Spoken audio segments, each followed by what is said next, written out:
আসসালামু আলাইকুম রহমতুল্লাহ। আমরা এখন আছি উত্তর বন্ধে। এখানে একজন আমাদের হিন্দু ভাই অসুস্থ, বয়স অল্প, বিছানায় শুয়ে আছে, নড়াচড়া করতে পারে না। কয়েকবার ডাক্তার দেখানো হয়েছে, কিডনি ডাক্তার, তারপরে হচ্ছে এই কিডনি ডাক্তার একবার দেখানো হয়েছে, ডক্টর সুশান্ত কুমার বর্মন। আরেকটা হচ্ছে ব্যথার জন্য আরেকটা ডাক্তার দেখানো হয়েছে। দুটো ডাক্তার দেখানোর পরেও এখনো পর্যন্ত কোনো উন্নতি দেখা যাচ্ছে না। রিপোর্টগুলোর আমি ছবি নিয়ে নিছি, এগুলোও দিয়ে দেবো ইনশাল্লাহ। তো ওনার জন্য কিছু করা যায় কিনা। তোমার নাম কি? সুশান্ত? শান্ত। বয়স কত তোমার? আচ্ছা আচ্ছা, আপনার কি হয়? আমার ছেলে। আচ্ছা, আপনার ছেলের বয়স কত? 13 বছর। কি সমস্যা বলছে ডাক্তার? ডাক্তার তো কিডনির সমস্যা বলছে। কিডনি? হ্যাঁ। আচ্ছা, রংপুর কবে নিয়ে গেছিলেন? এই যে কয়েকদিন হচ্ছে আবার নিয়ে গেছে, আগে নিয়ে গেছি এই সেদিন আবার নিয়ে গেছি। আচ্ছা, 2 তারিখে নিয়ে গেছেন? হ্যাঁ, 2 তারিখে নিয়ে গেছি। আবার নীলফামারীও নিয়ে গেছি। এখন একদমই চলাফেরা করতে পারে না? এই যে কয়েকজন মা ঘুরিতে দেখাইছে, মানে শোয়া থেকে ঘুরতেও পারতেছে না? ঘুরিতেই পারছে না। এটা কত বছর ধরে এরকম অসুস্থ? কতদিন থেকে? কতদিন না হয়েছে, 1 সপ্তাহের মতো হয়েছে। 1 সপ্তাহের মতো হয়েছে।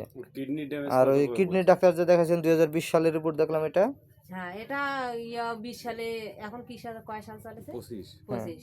তা 20, 21, 5 বছর আগে কিডনি ড্যামেজের কথা বলছে। হ্যাঁ, আচ্ছা। ওর কাছে চিকিৎসা করছি, ভালো হচ্ছে। এখন ওই প্রত্যেক মাসে মাসে একটা করে, বছরে একটা করে ইনজেকশন দেওয়ার কথা ছিল। হ্যাঁ, টিকা দিছিল। ওইটা দিয়ে কিছুটা সুস্থ ছিল, এখন এই ইনজেকশন দেওয়া বন্ধ করছে। পাটা ফুলে 5 বছর দেওয়ার কথা ছিল, 5 বছর দিয়েছে, ভালো চলছে। এখন এই বন্ধ করছে, বন্ধ করার কারণে এই পাটা একদম ফুলে গেছে, শরীর ফিরে। পুরো শরীর ফুলে যাচ্ছে। এই জন্য আমরা আসছি দেখার জন্য। পাশাপাশি একদম অসহায় মানুষ, এই ঘরের অবস্থা, এবং একই ঘরের ভিতরে এই যে গরু রাখতেছে, একদম অসহায় একটা পরিবার। এখানে যদি কোনো সহযোগিতা করা যায় তাহলে করা যাবে ইনশাল্লাহ। আপনাদের মোবাইল নাম্বার আছে কারো? Mobile number? হ্যাঁ, আছে তো, আমারও তো আছে। বলতে পারবেন? গোপাল। দুই ভাই। তাহলে আপনার 2 ছেলে, মেয়ে নাই? মেয়ে নাই। আচ্ছা, এর বাবা মারা গেছে কত বছর আগে বললেন? 6 বছর আছে। 6 বছর হচ্ছে এতিম। আচ্ছা, মোবাইল নাম্বারটা একটু বলেন। 017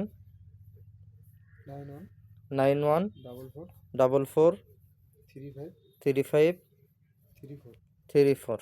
ভাই এখন মনে করো যে পরিবার চালাচ্ছে, উনি মানুষের বাড়িতে কাজকর্ম করে পরিবার চালাচ্ছে। আচ্ছা বিষয়টা একটু দেখে। আচ্ছা, একদম অসহায় পরিবারে একটা ঘরের ভিতরেই গরুও রাখছে, আবার নিজেরাও থাকতেছে। অসুস্থ মানুষ, এমনিতেই গন্ধ। তো যতটুকু সহযোগিতা করা যায় ইনশাআল্লাহ একটু দেখবেন ইনশাআল্লাহ। আসসালামু আলাইকুম রহমতুল্লাহ।